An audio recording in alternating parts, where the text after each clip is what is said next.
Everyone, स्वागत है आप सभी का आज की हमारी इस क्लास में। बच्चों, this is your SST educator Ujjwala पुंज और आज की इस क्लास में मैं लेकर आ गई हूँ 30 competency based questions from the chapter gender, religion and caste, जो कि हमारी क्लास 10th सिविक्स का चैप्टर है और जो कि चैप्टर आप लोगों को लगता है बहुत ही अच्छा। I know that. और ये चैप्टर काफी बच्चों हमारी जो लाइफ है, हम जो आसपास चीजें देखते हैं उससे काफी ज्यादा जुड़ा हुआ चैप्टर है।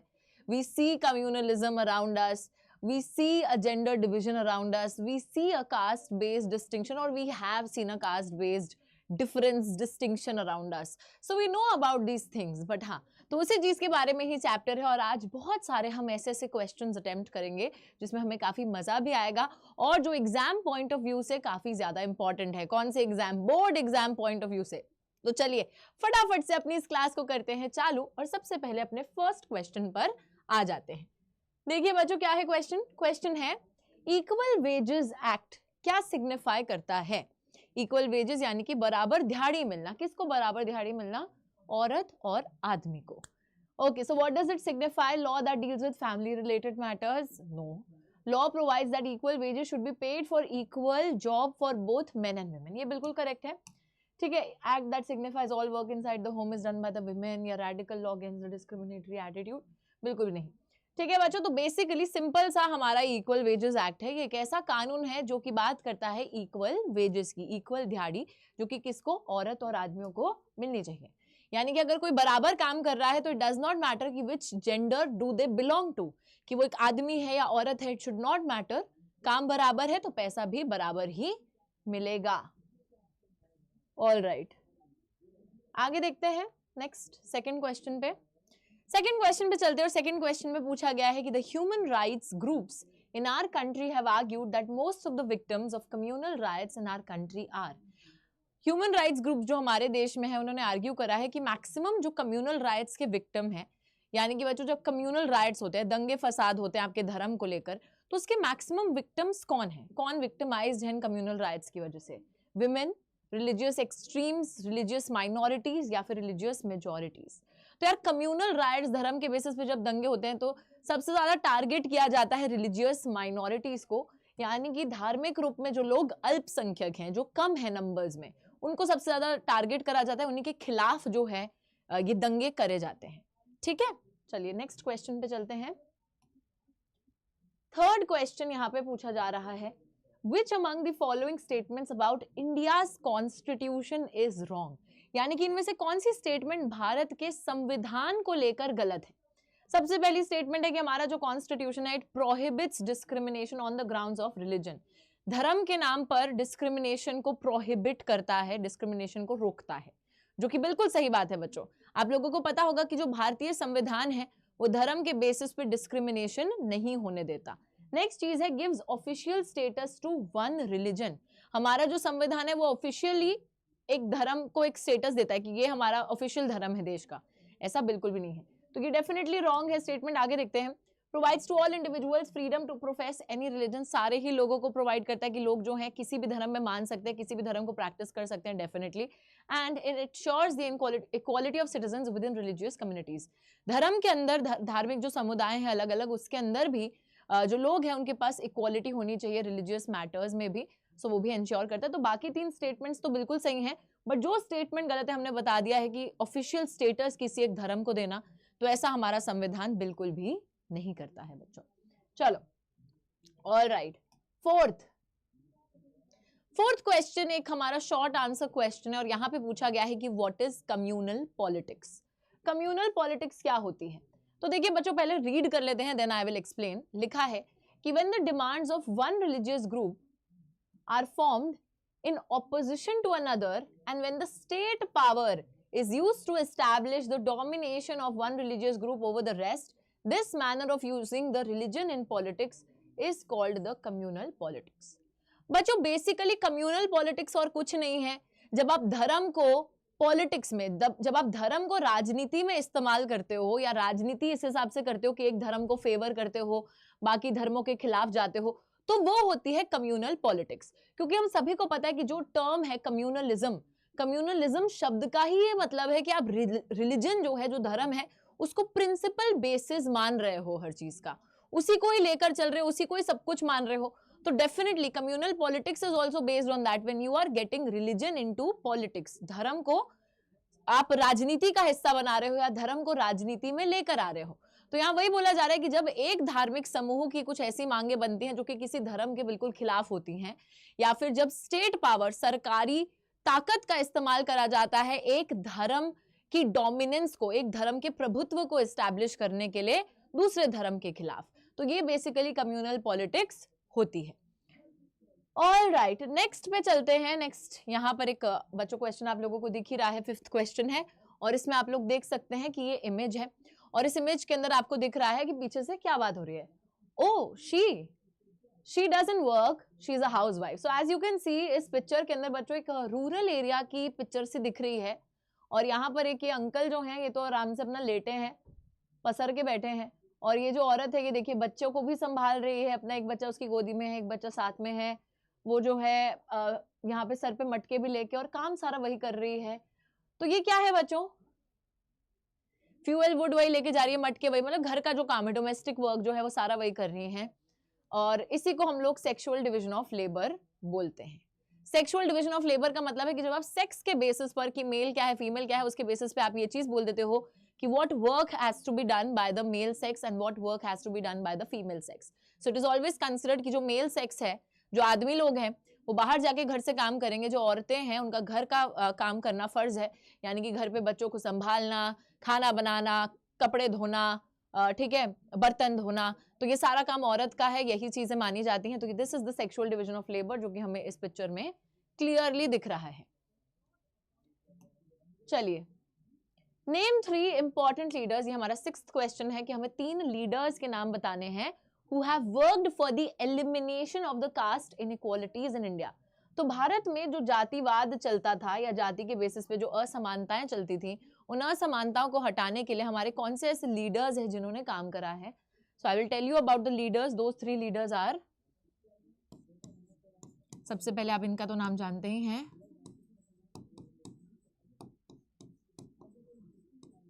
Doctor B.R. अम्बेडकर, ठीक है बच्चों, उसी के साथ ज्योतिबा फुले, और साथ ही में तीसरे लीडर हो जाएंगे हमारे महात्मा गांधी जी। तो ये 3 हमारे जो लीडर्स हैं, these are the leaders who have worked in the elimination of the caste inequalities in India. Caste inequalities को हटाने में इन्होंने बहुत मदद की है। चलिए आगे चलते हैं। ऑल राइट, 7th क्वेश्चन को देखते हैं। 7th क्वेश्चन क्या है बच्चों, ध्यान दीजिए। Identify the 2 reasons that state that caste alone can not determine the elections in India. बच्चों यहाँ पे बता रहे हैं कि जैसे 4 रीजंस है, इनमें से 2 रीजंस बताइए जो कि सही बैठ रहे हैं इस बात को एक्सप्लेन करने के लिए। क्या बात है कि कास्ट जो है वो अकेले इलेक्शंस को डिटरमिन नहीं कर सकती, कि सिर्फ ये नहीं आप बोल सकते कि कास्ट के बेसिस पे इलेक्शंस जीत जाएंगे लोग। कास्ट, अगर कोई पार्टी अपने मतलब एक कॉन्स्टिट्यूएंसी है जहां पे कोई कास्ट में बहुत ज्यादा लोग मौजूद है, उसी कास्ट का बंदा उतार दे अगर, तो ऐसा नहीं है कि कास्ट के बेसिस पे लोग जीत जाएंगे, ठीक है। तो कास्ट सोल चीज नहीं है, इकलौती चीज नहीं है कि जिससे इलेक्शन को जीता जा सकता है। तो कौन से ऐसे 2 रीजंस हैं जो उसको एक्सप्लेन करते हैं, अभी समझ में आएगा आपको। देखो, फर्स्ट दे रखा है कि no party wins the votes of all the voters of a caste और कम्युनिटी। बिल्कुल सही बात है बच्चों। सपोज देखिए इस बात का मतलब क्या है, मैं आपको बताती हूँ। सपोज ये एक चुनाव क्षेत्र है जहां पे इलेक्शंस कंडक्ट हो रहे हैं। अब होता क्या है कि हम देखते हैं यार यहाँ पे ना मैक्सिमम जो लोग रहते हैं वो राजपूत हैं, है ना, वो राजपूत कास्ट को बिलोंग करते हैं। अब क्या होगा, यहाँ पर अलग अलग पार्टीज, सपोज 3 पार्टीज इलेक्शन लड़ रही हैं, A, B और C। अब ये तीनों पार्टीज को पता है कि यार इस कॉन्स्टिट्यूएंसी में राजपूत वोटर्स सबसे ज्यादा है। फायदा इसमें है कि एक राजपूत कैंडिडेट को उतारो। अब ऐसा तो है नहीं कि सिर्फ पार्टी A को मालूम है, B और C को नहीं पता, सबको पता है। सारी पार्टीज राजपूत कैंडिडेट उतार देंगी, और ऐसा तो होगा नहीं कि किसी एक की पार्टी का ही जो कैंडिडेट है उसी को सारे वोट्स मिल जाएंगे, तो ऐसा भी नहीं होगा। तो यहां पर अगर कास्ट के बेसिस पे आप अपना कैंडिडेट उतारोगे भी, तो भी किसी एक कैंडिडेट को सारे वोट्स नहीं मिल जाएंगे उस कास्ट ग्रुप के। कोई एक कैंडिडेट नहीं होगा जिसको सारे वोट्स मिल जाएंगे उस कास्ट ग्रुप के, राइट। तो वही वाली बात है, तो कास्ट डिटरमिन नहीं कर सकती। तो ये तो रीजन जस्टिफाई कर रहा है। नेक्स्ट है Some political parties are known to favor some candidates and are seen as their representatives. ये reason तो नहीं है. Third है, no parliamentary constituency in the country has a clear majority of one single caste. बच्चों ये बात बिल्कुल सच है. देखो एक तो ये वाली और ये वाली बिल्कुल सच है कि कोई भी ऐसी कॉन्स्टिट्यूएंसी, कोई भी ऐसा चुनावी क्षेत्र नहीं है भारत के अंदर जहां पे किसी एक कास्ट की, सिंगल कास्ट की मेजॉरिटी है.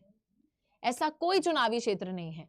तो अगर आप मन में ये सोच के बैठे हो कि यार मैं तो इस कास्ट ग्रुप से उतारूंगा कैंडिडेट और जीत जाऊंगा, तो ऐसा नहीं हो पाएगा, क्योंकि किसी भी कॉन्स्टिट्यूएंसी में किसी एक कास्ट ग्रुप की क्लियर मेजॉरिटी है ही नहीं. और लास्ट लिख रखा है, mobilising securing political support has brought new consciousness among the lower caste. Lower caste जो है अपना सपोर्ट जो है मोबिलाइज कर रहे हैं, इकट्ठा कर रहे हैं लोगों को. ठीक है, बट यहाँ पर हमें समझ में आ गया है कि हम जिस चीज की बात करें हमें वो दो रीजंस मिल गए हैं, 1 और 3. ये वाला बिल्कुल करेक्ट ऑप्शन है हमारा. ठीक है, तो पहली बात तो ये है कोई क्लियर मेजॉरिटी ही किसी कास्ट की नहीं है. दूसरी चीज ये है कि अगर किसी कास्ट का आप देखकर कैंडिडेट उतारोगे भी तो दूसरे पार्टीज भी उतारेंगी उसी कास्ट ग्रुप से. तो ऐसा नहीं है कि आपके कैंडिडेट को सारे वोट्स उस कास्ट ग्रुप के मिल जाएंगे, बाकी कैंडिडेट्स में भी वो वोट बट जाएंगे. तो कभी भी अगर आप ये कोशिश करोगे कि कास्ट के बेसिस पे इलेक्शंस को जीतना है, वो आप जीत नहीं पाओगे. वो वाली चीज है. चलिए 8th क्वेश्चन पे आ जाते हैं. 8th क्वेश्चन क्या है? When we speak of gender divisions, जब भी हम लोग जेंडर डिविजन्स की बात करते हैं तो हम किस चीज को रेफर कर रहे होते हैं? Whenever we are talking about gender divisions, what do we usually refer to? The biological difference between men and women. आदमी और औरतों के बीच में जो बायोलॉजिकल अंतर होता है, मतलब सेक्स ऑर्गन्स के बेसिस पर. बच्चों एज यू नो वो एक सेक्सुअल डिवीजन होता है. ठीक है, जब बायोलॉजिकल डिफरेंस की आप बात करते हो ना, तो दिस इज सेक्स. यानी कि हम बोलते हैं मेल और फीमेल. मेल और फीमेल किस बेसिस पे हुए? जब आप एक फीमेल सेक्सुअल ऑर्गन्स या फीमेल रिप्रोडक्टिव ऑर्गन्स के साथ पैदा हो रहे हो तो you are a female.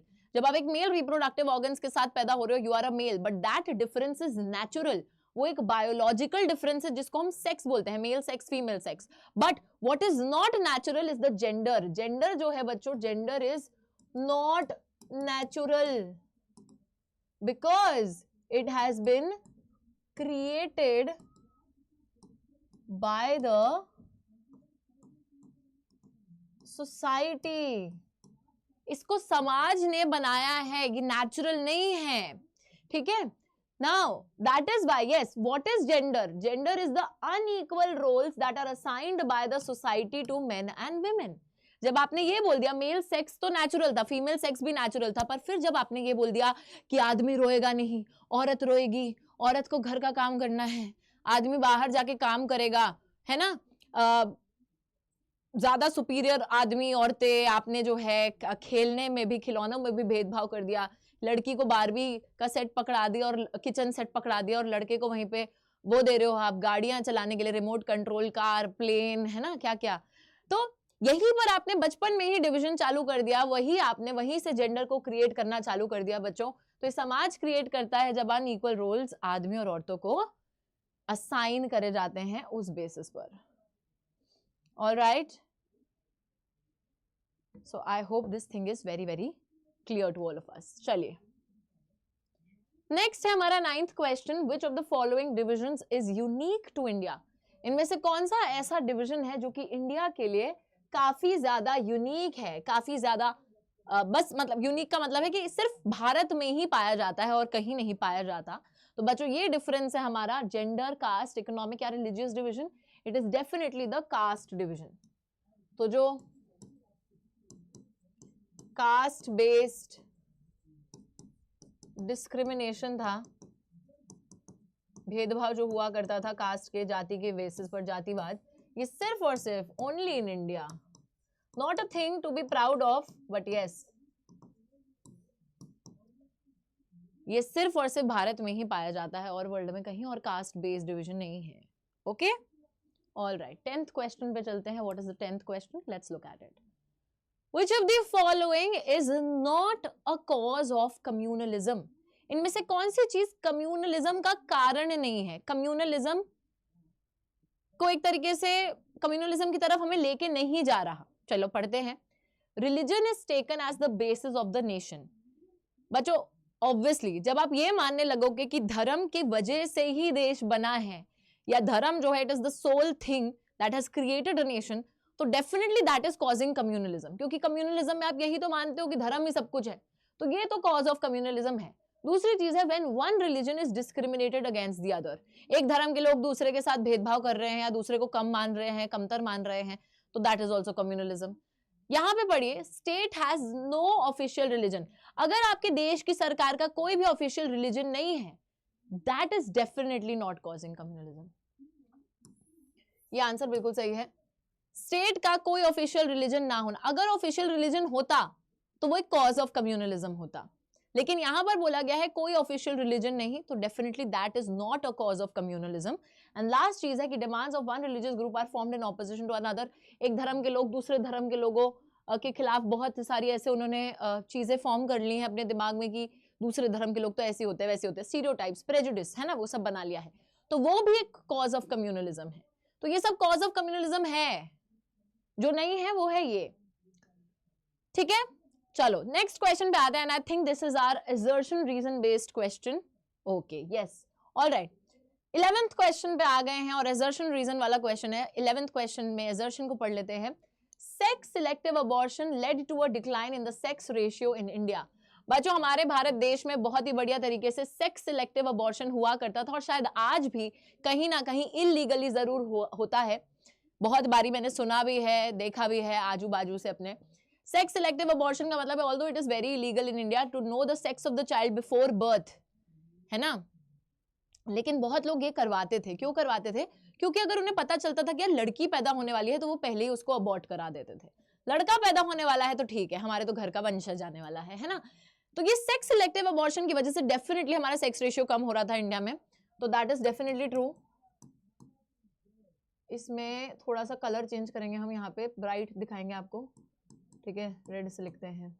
Next लिखा है the desire for a male child makes Indian families abort a girl child, that is also true, है ना। तो बच्चों ऑब्वियसली क्योंकि लोग भारत के अंदर जो रहते हैं उनको चाहिए लड़का, और लड़के की चाह में वो जो लोग हैं वो लड़कियों को अबॉर्ट कराते रहते हैं, पैदा होने से पहले ही मार देते हैं। And this is the reason कि हमारा सेक्स सिलेक्टिव अबॉर्शन होता है, because they need a male child and therefore they abort a female child. तो यहां पर हम क्या लिखेंगे? Both A and R are true and R is the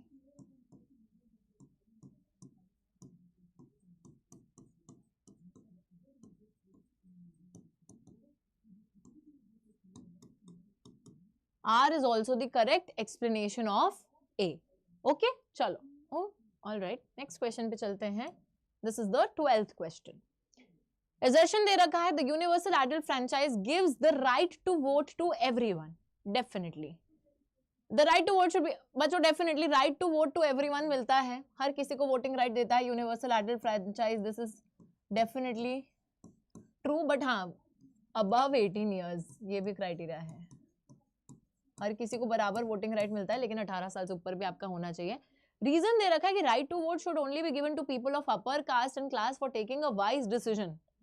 कोई तुक बना इस बात का कि सिर्फ अपर जो ऊंची जाति के ऊंचे क्लास के तबके के लोग हैं सिर्फ उन्हीं को वोटिंग राइट देना चाहिए क्योंकि वो समझदार ज्यादा हैं? क्यों भाई? फॉल्स।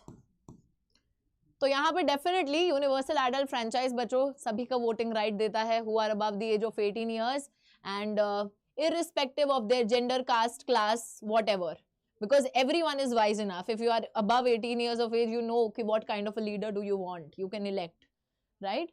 तो यहाँ पे वही बात है कि A is true but R is definitely false.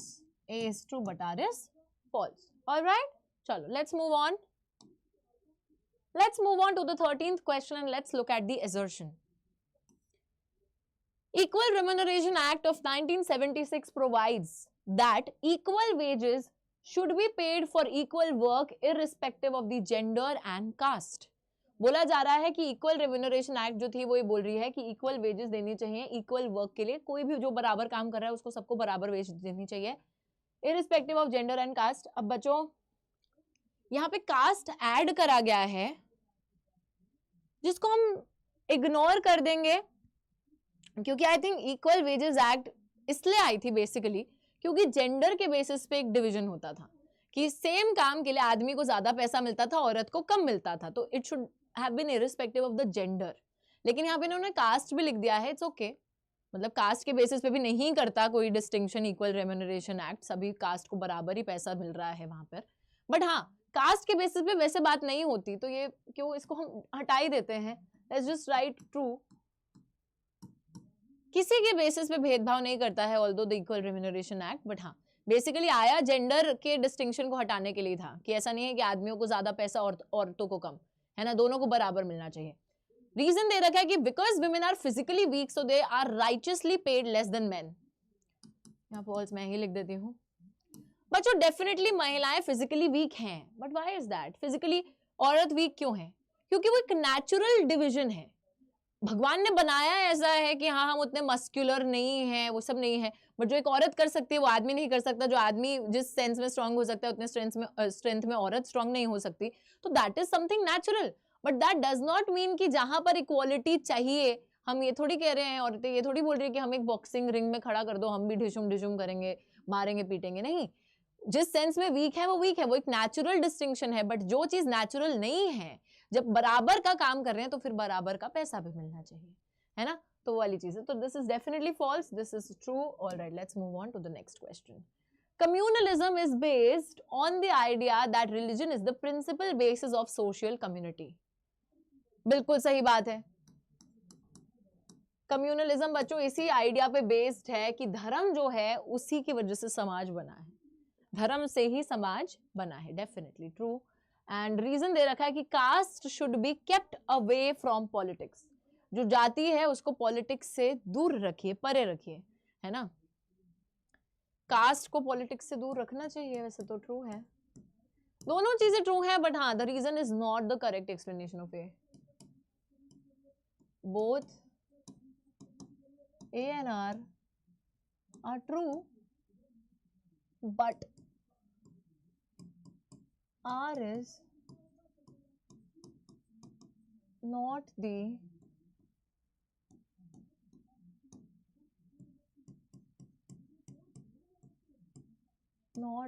correct explanation of A। ठीक है, R जो है A की करेक्ट एक्सप्लेनेशन लेकिन नहीं है, दोनों अलग अलग सेंटेंसेस हैं, not similar at all. Alright, आगे देखते हैं। एजर्शन क्या है? Women face discrimination and disadvantage in India in many ways. महिलाओं को भारत के अंदर बहुत से अलग अलग तरीकों से भेदभाव झेलना पड़ता है, डिसएडवांटेज झेलनी पड़ती है, दैट इज डेफिनेटली ट्रू, इस चीज में कोई दो राय ही नहीं है। और रीजन दे रखा है कि India is a patriarchal society, Bharat एक पेट्रियार्कल सोसाइटी है, पितृसत्ता है, ये भी बात बिल्कुल सही है, दोनों चीजें ट्रू हैं। और बच्चों यहाँ रीजन करेक्ट एक्सप्लेनेशन भी है, because India is a patriarchal society, आदमियों का शासन शुरू से चलता हुआ आया है, that is why the society has been created in such a way that men have been put superior and women have been discriminated through so many things. Okay, so यहाँ पर वही वाली बात आ जाती है, both A and R are true, both A and R are true, and R is the correct explanation of A. ठीक है, R is the correct explanation of A. All right, let's move on to the next 16th question. All right, assertion दे रखी है कि India is the secular state, Bharat एक secular धर्मनिरपेक्ष देश है, बिल्कुल सही, हम बिल्कुल सेक्युलर हैं, it is written in our preamble itself.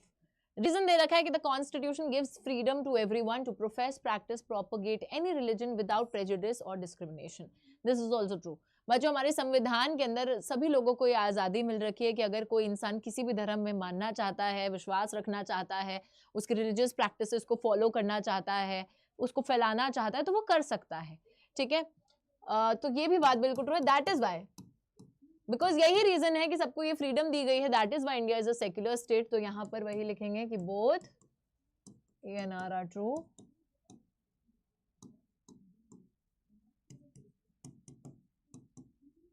R is the correct explanation of A. चलो 17th क्वेश्चन पे आ जाओ। 17th क्वेश्चन फिर से एक मल्टीपल चॉइस क्वेश्चन है और यहाँ पे पूछा गया है कि gender division in society is based on.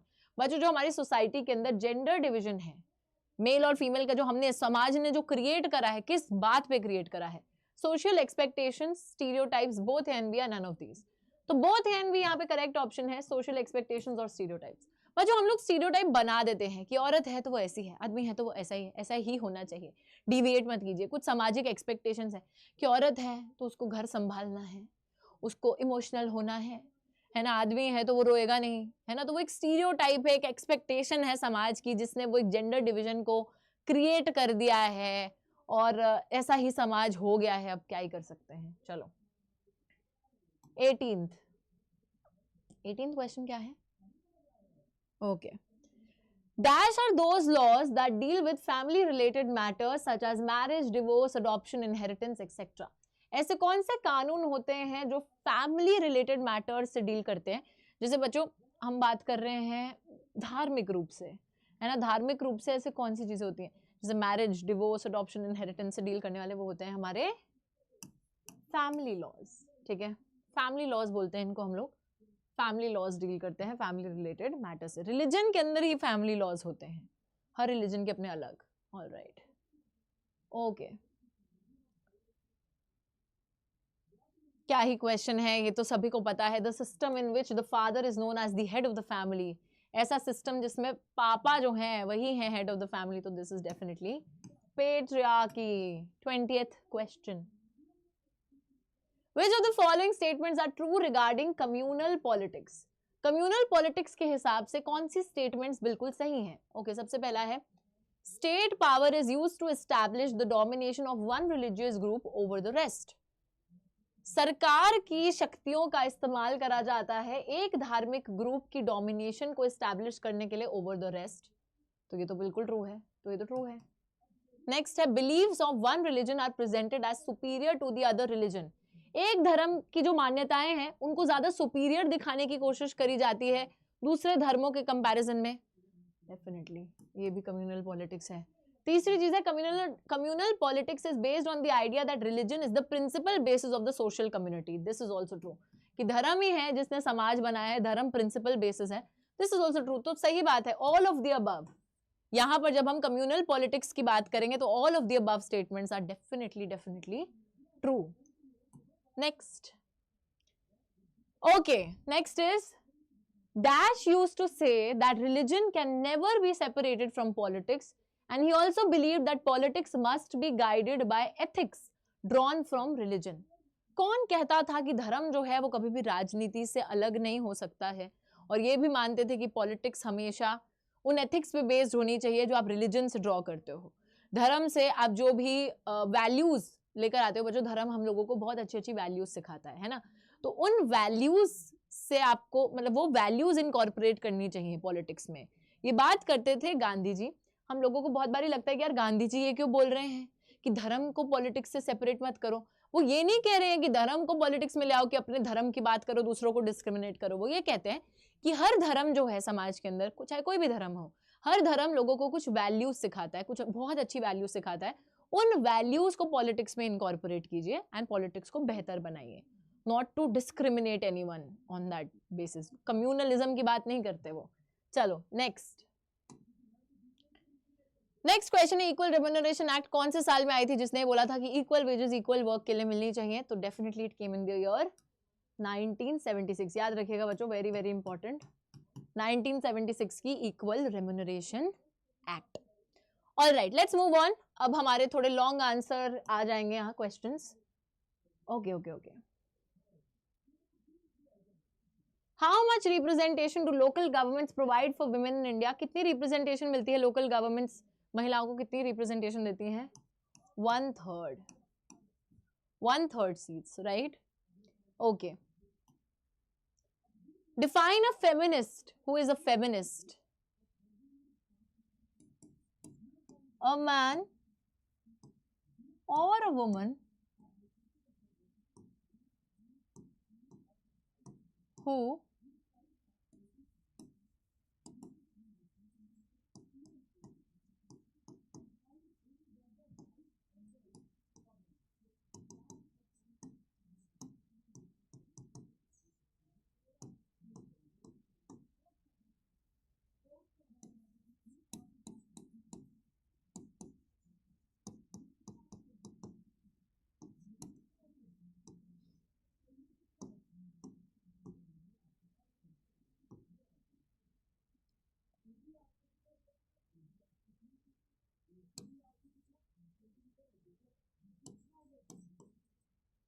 Simple सी चीज है यार, एक फेमिनिस्ट वही इंसान है, चाहे वो कोई आदमी हो चाहे औरत हो। एक फेमिनिस्ट वो व्यक्ति है जो कि इक्वालिटी में विश्वास रखता है आदमी और औरत की, है ना, कि आदमी और औरत जो है उनको सारे के सारे जो अधिकार मिलने चाहिए बराबर रूप से मिलने चाहिए, जो अवसर मिलने चाहिए वो बराबर रूप से मिलने चाहिए।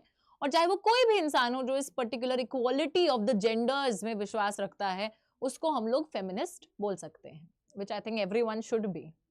बहुत हम कंफ्यूजन लेकर आ गए हैं शब्द के साथ, काफी नेगेटिव कॉनोटेशन लेकर आ गए हैं, but I think it is a very positive word and everyone should be a feminist.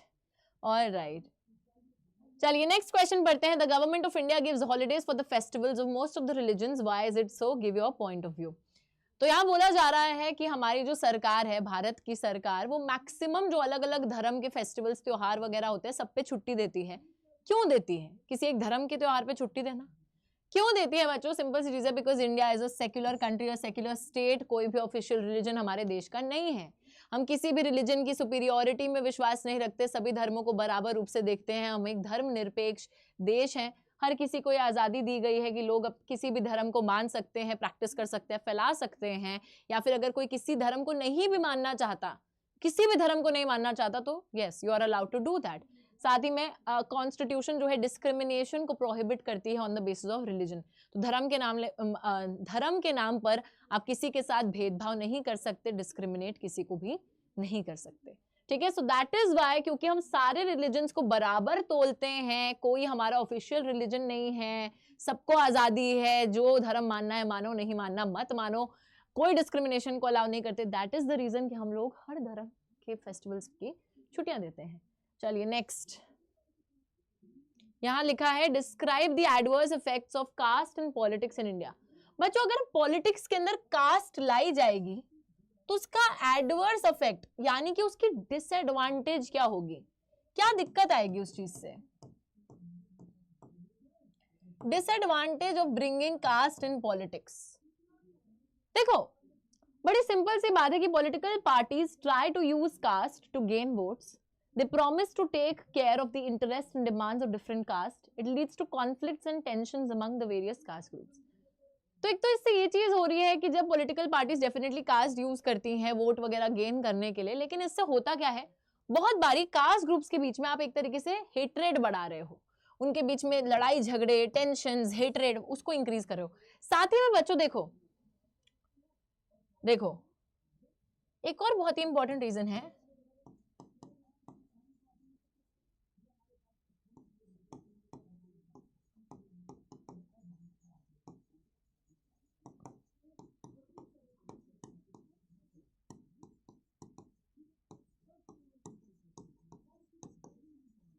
you tend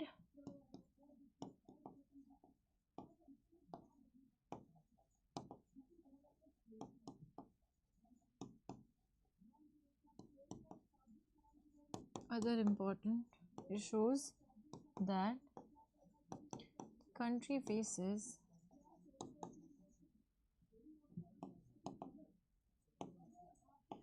like hunger, poverty, illiteracy,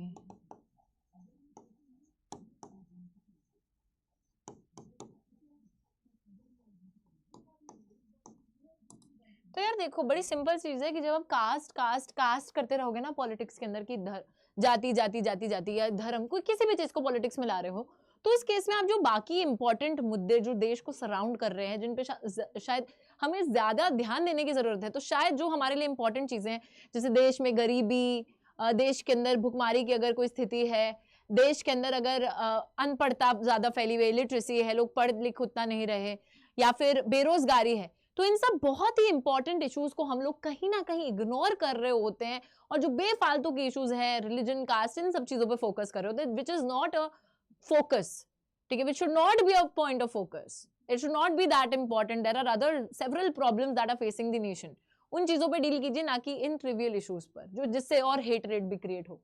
चलो नेक्स्ट है 27th क्वेश्चन, और यहाँ पर ये क्वेश्चन बच्चों एक ऐसा क्वेश्चन है, लाइफलाइन क्वेश्चन है, it is like the most important question from this chapter, most important question from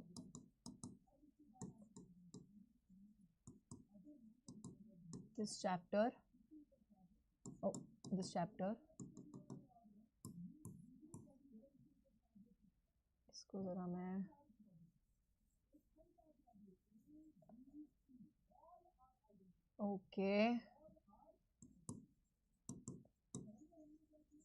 confuse नहीं होना है। हाँ चलो, तो क्वेश्चन क्या है आपने पढ़ लिया होगा अब तक। कौन से फॉर्म्स है कम्युनलिज्म जो कि पॉलिटिक्स में लेता है बच्चों? 4 फॉर्म्स ऑफ कम्युनलिज्म है। फॉर्म्स ऑफ कम्युनलिज्म सभी को पता है किस तरीके से कम्युनलिज्म को अगर आप पॉलिटिक्स में लेकर आते हो तो व्हाट हैपेंस इज, सबसे पहला most common form is in the form of religious prejudice stereotypes. Yes, पर जो सबसे बहुत कॉमन फॉर्म है कम्युनलिज्म का, जब लोग जो है रिलीजियस प्रेजुडिस, एक प्री कंसीव्ड नोशन जो होता है दूसरे धर्म को लेकर, या फिर जो स्टीरियोटाइप्स आपने अपने मन में बना रखे होते हैं दूसरे धर्म के लोगों को लेकर कि यार अगर ये सिख है तो ये ऐसा है, अगर मुसलमान है तो ये ऐसा ही है, अगर ये हिंदू है तो ये ऐसा ही है। तो जो एक प्री कंसीव्ड नोशन आपने बना के रखा है या जो स्टीरियोटाइप आपने दूसरे ग्रुप के लिए बना के रखा है जो कि एक नेगेटिव स्टीरियोटाइप है, उसको आप मानने लग जाते हो अगर आप सुनते हो, और फिर आपको लगता है कि नहीं आपका धर्म तो इनके धर्म से ज्यादा सुपीरियर है। Although you do not know about the other religion, आपको एक रिस्पेक्ट करनी चाहिए कि आपका रिलीजन अच्छा है, बहुत अच्छी बात है, बट दूसरे का रिलीजन भी उसके लिए अच्छा है, ठीक है। तो ये मानने लगते हो ना जब आप कि दूसरे के रिलीजियस स्टीरियोटाइप्स को मानकर कि यार अपना धर्म तो सबसे अच्छा है, इनका बेकार है, वो वाली चीज गलत है। फिर दूसरी चीज है, दूसरा फॉर्म है communal mind often leads to the quest of political dominance of one's own religious community. For people belonging to the majority community, ये majoritarian dominance का रूप लेती है, और अगर आप minority को belong करते हो तो फिर एक desire to form a separate political unit का ये रूप ले लेती है।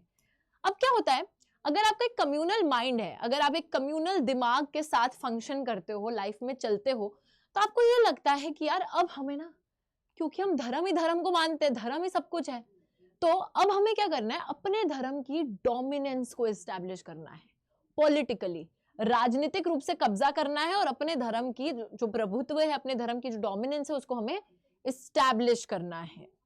अब जो मेजॉरिटी लोग होते हैं, जो बहुसंख्यक लोग होते हैं, वो डेफिनेटली यहाँ पे मेजॉरिटेरियन डोमिनेंस एस्टैब्लिश करते हैं। मेजॉरिटेरियन डोमिनेंस का मतलब है कि वो अपनी कम्युनिटी के प्रभुत्व को एस्टैब्लिश करना चाहते हैं, और वो चाहते हैं, जैसे श्रीलंका के अंदर बच्चों क्या हुआ था, वहां ऑल्दो धर्म के बेसिस पे नहीं बट हाँ लैंग्वेज के बेसिस पे कम्युनिटी की डोमिनेंस एस्टैब्लिश हुई थी, राइट, मेजॉरिटेरियन मेजर्स लाए गए थे। तो वैसे यहाँ धर्म की बात हो रही है कि सपोज हिंदू धर्म के लोग हैं, उन्होंने अपनी सरकार बना दी, और वो जो सरकार आई है वो सिर्फ हिंदू धर्म को फेवर करे जा रही है, बाकी सबको डिसरिगार्ड करे जा रही है, तो मेजॉरिटी कम्युनिटी ये कोशिश करेगी। वहीं पे अगर जो माइनॉरिटी है, माइनॉरिटी क्या कोशिश करेगी कि वो देश से अलग होने की कोशिश करेगी, क्योंकि उसका भी कम्युनल माइंडसेट है, वो कोशिश करेगी कि हम लोग देश से अलग हो जाए, एक अपना देश बना ले, एक अपना पॉलिटिकल यूनिट बना ले। तो कम्युनल माइंडसेट काफी गलत है। मेजॉरिटी के लिए वो चीज मेजॉरिटेरियन डोमिनेंस में तब्दील हो सकती है जो कि सबके लिए गलत है, और माइनॉरिटी देश से अलग होने की एक सेपरेटिस्ट टेंडेंसी की बात करेगी तो वो भी गलत है, ठीक है, दोनों चीजें गलत है। तीसरा फॉर्म ऑफ कम्युनलिज्म होता है political mobilisation on religious lines. इसका ये मतलब है बच्चों कि आप लोग क्या करते हो, राजनीतिक रूप से अपने धर्म के लोगों को मोबिलाइज, इकट्ठा करने की कोशिश करते हो अपना सपोर्ट बढ़ाने के लिए। अब यहां पर लोग धर्म का इस्तेमाल करने लगते हैं, रिलीजियस लीडर्स, रिलीजियस सिंबल्स, ठीक है। जैसे अब हिंदू धर्म के लोग हैं वो क्या करेंगे, पंडित को ले आए, आपने उनको चुन लिया, पकड़ लिया, जो जो लोगों के बीच में काफी फेमस हैं, या जो सेक्रेट सिंबल्स हैं, ओम है ना, वो भगवा रंग या जो भी है, ठीक है। तो आप इन सब चीजों का इस्तेमाल करके कहीं ना कहीं लोगों के इमोशंस, जो रिलीजियस इमोशंस हैं, उनको आप टारगेट कर रहे हो, और वहां से आप सपोर्ट गैदर करने की कोशिश कर रहे हो ताकि एक धर्म के लोग सारे फॉलोअर्स बन जाए आपकी पॉलिटिकल पार्टी के, वो आप कोशिश कर रहे हो। लास्ट फॉर्म और सबसे खतरनाक फॉर्म जो कम्युनलिज्म ले लेता है वो है बच्चों रायट्स, मैसेकर, कम्युनल वायलेंस का फॉर्म, जहां पे आप क्या करने लगते हो, जब आप इतना ज्यादा मानने लगते हो कि अपने धर्म के तो दूसरे धर्म के खिलाफ है हम, हमारा धर्म ही सब कुछ है, तो दैट एक्चुअली वो एक लड़ाई झगड़ा जो है वो कहीं ना कहीं हिंसा में तब्दील हो जाता है।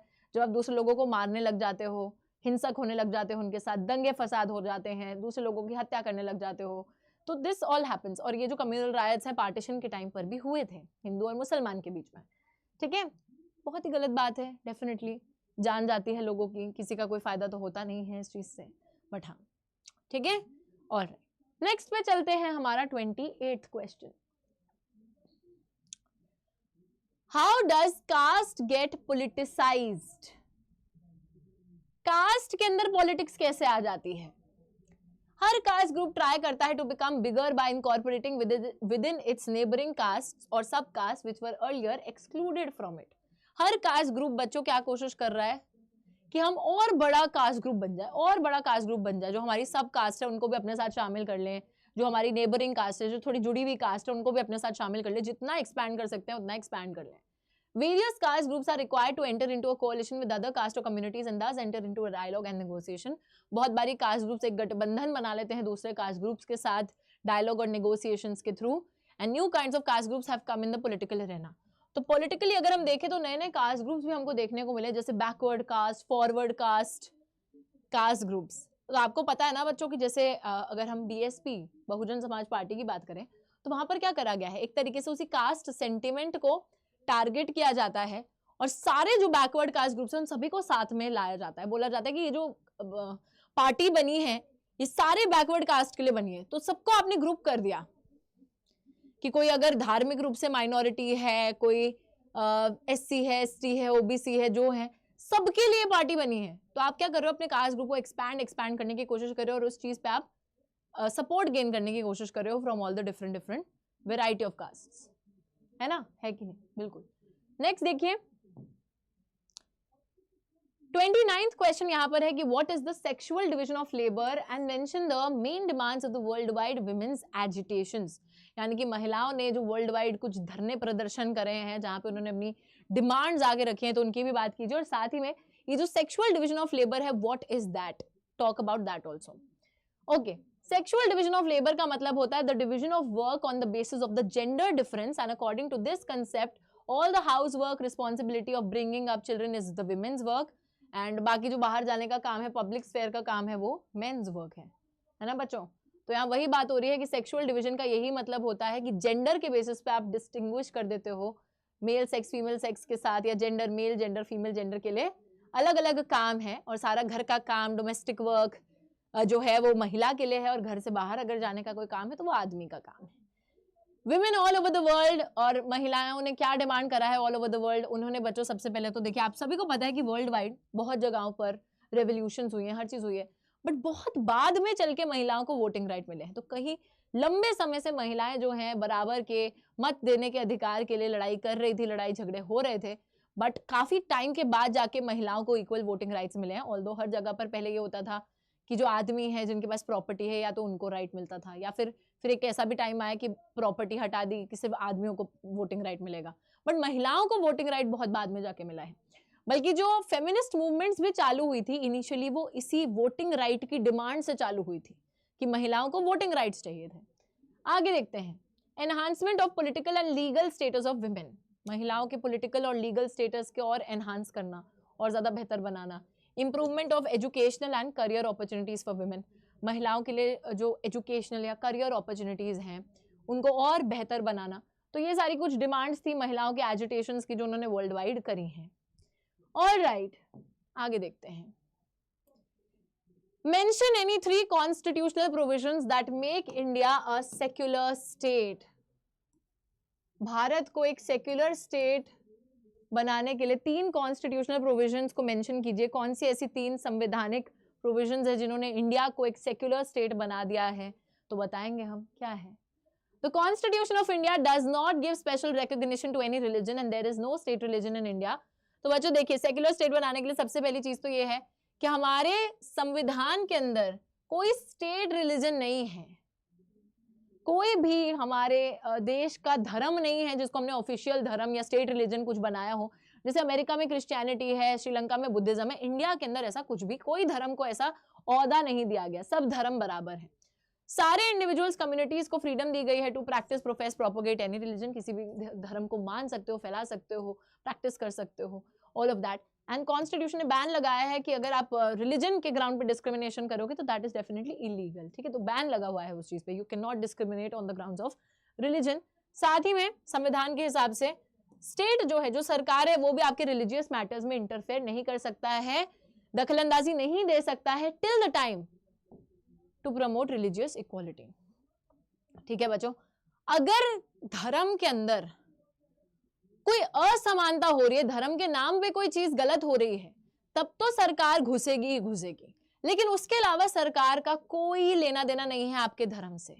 धर्म के नाम पे कुछ गलत मत करो, गलत करोगे कुछ, अगर कुछ इनइक्वालिटी लेकर आओगे तो definitely the state will interfere, लेकिन except that the state and the religion are separate. The state will never interfere in your religion till the time you are practicing it properly। सही तरीके से करो, कोई interfere नहीं करेगा। लेकिन हाँ, अगर वहां पे भेदभाव चालू करा तो फिर तो डेफिनेटली घुसेगी ही सरकार इक्वालिटी इंश्योर करने के लिए। ठीक है बच्चों, तो ये सारे प्रोविजंस है जिसकी वजह से हम बोल सकते हैं कि भारत एक सेक्युलर स्टेट है डेफिनेटली। एंड इसी के साथ हमारे टॉप 30 कॉम्पिटेंसी बेस्ड क्वेश्चंस होते हैं complete. I hope that you all liked today's session and take care everyone. I will see you next time. Thank you so much. This is your SST educator Ujjwala Punj signing off for today, and I will see you next time. Tab tak ke liye take care and bye bye.